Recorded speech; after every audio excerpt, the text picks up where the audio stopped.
Hvad her? Hovedrollen. Hun har mistet sig selv fuldstændig. Egen kontrol med det.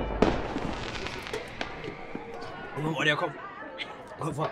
Jeg snakker om ham her, Jan. Altså Jan fra mit arbejde, som en kollega først og fremmest, men faktisk er blevet mere en ven faktisk. Okay. Han snakker om det her rotationsprincip, som ligesom har prøvet at indføre i løbet af i aften. Altså sådan, det er, altså, vi hører om systemet. Ja. Ja. Altså, man bytter bordkortene en gang i timen, og på den måde ser man ligesom aften fra et nyt perspektiv. Boligmarkedet. Går det op, eller går det ned? Hej. Hvornår skal man købe? Hvornår skal man sælge? Og hvad med renten? Det må vi finde ud af i morgen. Lyt til morgen. Alle hverdage fra 6 til 10.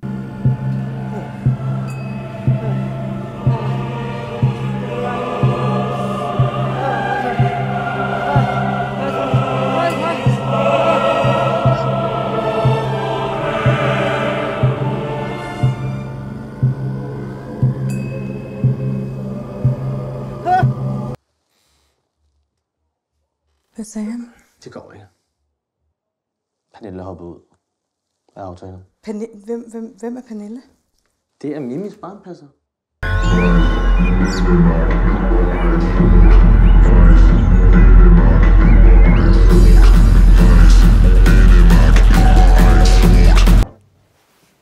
Hvad sker der, Julie?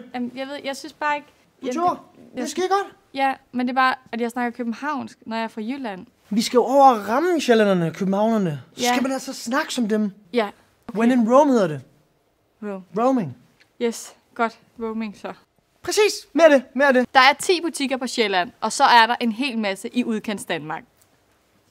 Det er klasse, det der. Okay. Det er den energi, vi skal have frem. Ja, Lidt mere københavnsk. så kom ind.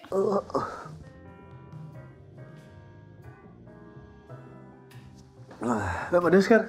Det var ovenboen Rosa. Hun ville gerne låne et par stole, så jeg tænkte bare at give de her 2. Skal der du røget? Ja. Nå? Har det. Ja. Det er jo dansk brand. Er det ikke mærkeligt, at vi skal snakke engelsk? Stella Angelo. Stella. I kører igen.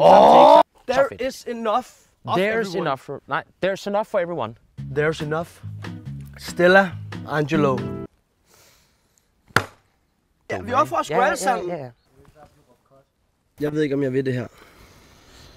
Nej, jeg kan godt forstå det. Kør lige en mere, så er den der. Ja. Godt. There is enough for everyone.